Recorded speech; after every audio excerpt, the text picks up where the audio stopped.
When I was a child in the village of Kibuta, there was an old widow named Mama Deka.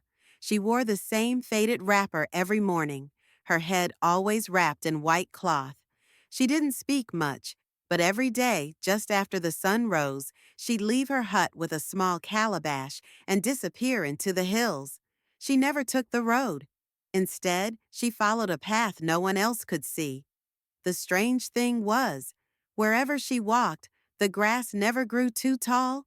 No snakes, no thorns, no obstacles, just dust and footsteps that vanished after she passed. We asked our parents about her. Most just shook their heads. Some said her husband had died in those same hills during the war, and that her baby had died a week later. Others whispered that Mama Deka still talked to them, out there in the trees. One day, when I was around 10, my cousin and I followed her, quiet as we could. She didn't turn or speak, just kept walking, slow and steady. We expected her to shout, but she never did. We walked until we couldn't see the village anymore. Then we saw it. Along her trail, fresh herbs grew, not wild ones, real healing herbs, bemba root, Oruka leaves, and a flower my grandmother used to rub on my chest when I had fever. We picked a few.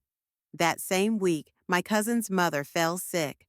The herbalist had traveled to the next village, so we crushed those herbs, just like my grandmother used to do, and after 2 nights, she got better.